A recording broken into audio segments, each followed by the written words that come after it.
ABCD కుల వర్గీకరణకు వ్యతిరేకంగా మాల వెలుగు సంఘ సభ్యులు ఉద్యమించారు. అన్నదమ్ములుగా ఉన్న మాల మాదిగల మధ్య విభేదాలు సృష్టించవద్దని, ఇది ముమ్మాటికి రాజ్యాంగ వ్యతిరేక చర్య అని పేర్కొన్నారు.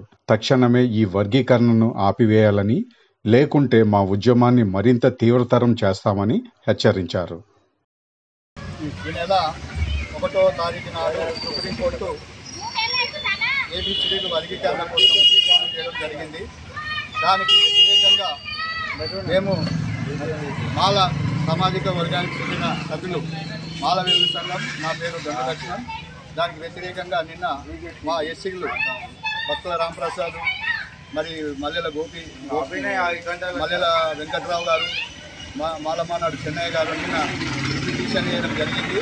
దీనికి వ్యతిరేకంగా ప్రతి రాష్ట్రంలో, ప్రతి దాంట్లో, ప్రతి ఒక్క 29 రాష్ట్రాల్లో మోడీకి వ్యతిరేకంగా మోడీని గద్దెదించేంత వరకు పోరాడి మోడీని మళ్ళా రాజకీయంలో వ్యవస్థగా ఎదగకుండా, ప్రధానమంత్రి కాకుండా మాలడం తక్షణమే మోడీ గారికి బుద్ధి చెప్తామని చంద్రబాబు గారికి, మోడీ గారికి మేము ఈ సందర్భంగా అంబేద్కర్ గారికి ఇవాళ 86వ రోజు దండ వేసి మేము ఐసీయడం జరిగింది. ప్రతి ఒక్క జిల్లాలో, ప్రతి ఒక్క రాష్ట్రంలో, ప్రతి ఒక్క మండలంలో మోడీ బొమ్మ కానీ చంద్రబాబు బొమ్మ అంటివేతక తప్పదు.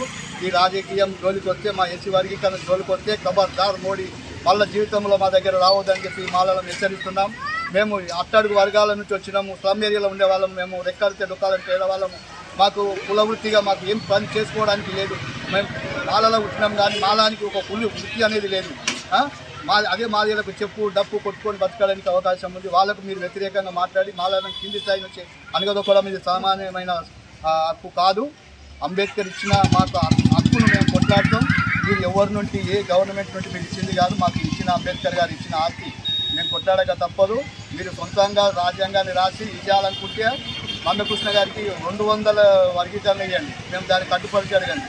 మా సారు, మా అంబేద్కర్ గారు మాకు ప్రతి ఒక్క కులానికి గెలిచి 59 కులాలకు సమానంగా బతకాలి, రిజర్వేషన్ పరంగా వాళ్ళకి కింద వర్గ స్థాయిలో పైకి రావాలని చెప్పి అంబేద్కర్ గారు ఆర్టికల్ 341 రాసి విడిపరిచిన దాన్ని మీరు వర్గీకరించడానికి మీకు ఏ హక్కు ఉంది అని చెప్పి మేము మోడీ గారికి, చంద్రబాబు గారికి డిమాండ్ చేస్తున్నాం.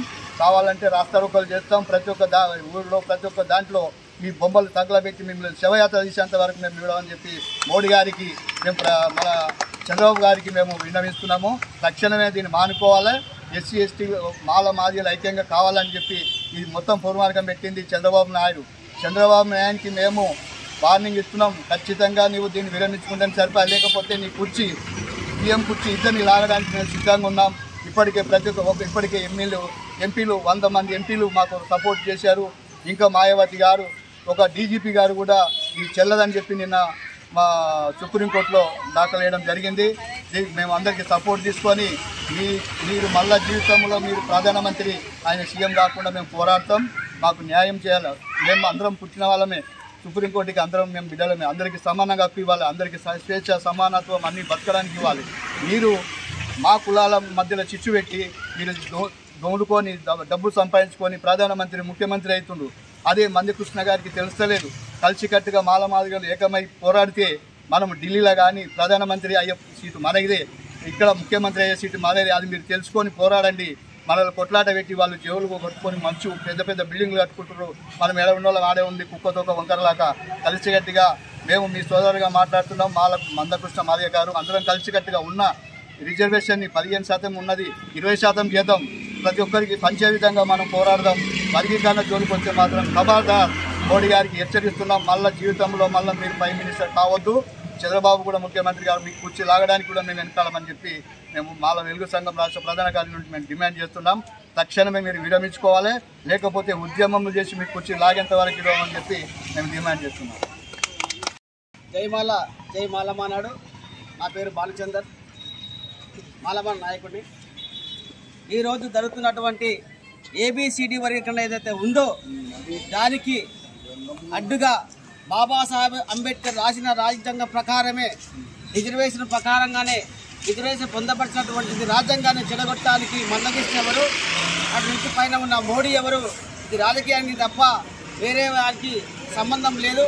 రాజకీయాన్ని మీరు చేసుకోండి, మీరు ఎక్కడైనా పార్టీకి వేసుకోండి. కానీ ఈ కుల వ్యవస్థలో మీరు వచ్చి ఎక్కడైతే దళితులు మాలా మాదిగ అన్న దళితులు సంఖ్య ఈ బలోపేతం అయ్యి ఈ రాజకీయానికి అసెంబ్లీకి కానీ పై చిలుకు కానీ అంచెలంచెలుగా ఎదిగి వీరు మనకు అడ్డుపడతారని భయంతో తప్ప ఈ రాజకీయ నాయకులు పుట్టుకోవచ్చింది తప్ప ఇది నిజంగా చేయాల్సిన అవసరం లేదు. మీకు ఎక్కడైతే ఇద్దరు కలిసి ఏకమయ్యి వీళ్ళు రాజకీయ పరంగా ఎదిగే అవకాశాలు రేపు చాలా ఉన్నాయి అని చెప్పి మీకు భయాందోళన పుట్టింది. దానికే తప్ప మీరు ఏబిసిడి వర్గీకరణ చేయాల్సిన అవసరం మీకు అవసరం లేదు. రాజ్యాంగ ప్రకారమే అంబేద్కర్ ఆర్టికల్ ప్రకారంగా ఉంటుంది. దీనికి ఎంతవరకైనా మేము ముందుకు సాగదీసి ఎంతవరకైనా దీనికి ముందుకు వెళ్ళి ప్రతి ఊరు కానీ పల్లె కానీ ఢిల్లీ కానీ మీరు చేసినంత మాత్రాన ఇదేం ప్రభావితం కాదు. దీన్ని వెంటనే మానుకోవాలి. దీని వెనకాల ఉన్న అటువంటి ఎవరైనా దుష్టశక్తులు ఉంటే చంద్రబాబు కావచ్చు, ఇంకెవరైనా మోడీ కావచ్చు, మీరు రాజకీయ పరంగా మీరు ఎదగండి, కానీ మా దశలుగా విడగొట్టే అవసరం మీకు లేదు. మా అన్నదమ్ములకు విడగొట్టే అవసరం మీకు లేదు. ఇంతవరకు ఇది మానుకుంటే మంచిది. ఇట్లాగా ఇంకా ఇది మానుకునే వరకు ఏబిసిడి అనే ప్రక్రియను విడగొట్టినారు మానుకునే వరకు మేము మాల మహానాడు నుంచి మేము పోరాటం చేస్తూనే ఉంటాం, చూసుకుందామని చెప్పేసి జై భీమ్, జై అంబేద్కర్. ఇప్పుడు ఈ 1-2 కులాలే మినిస్టర్లు అవుతున్నారు, ప్రధానులు అవుతున్నారు, రాష్ట్రపతులు అవుతున్నారు. మన చిన్న జాతి ఎదగకుండా చేస్తున్నారు. మన చిన్న జాతి ఎదగాలంటే అంత ముమ్మడంగా ఉండాలంటే అంత ఐక్యత ఉండాలా ఉంటారని చెప్పి వాళ్ళు ఈడగొడుతున్నారు. ఈడగొట్టడం బాగుండదు. మనం అందరం ఒక తల్లిపిల్లలాగా ఉండేవాళ్ళము. ఈ తెచ్చి పెట్టేసి ఈ రాజకీయాన్ని అందరికి వాళ్ళు ఎప్పటికీ పైసలు చంద్రబాబు దేవుడికి 4 సార్లు ముఖ్యమంత్రి అయినా ఎవరైనా పేదోళ్ళు అయినా ఎవరు పేదోళ్ళని చేయలే కదా, ఆయననే ముఖ్యమంత్రి కావాలన్నా? ఎప్పటికీ పేదోళ్ళు మస్తు మంది ఉన్నారు కదా, కావచ్చు.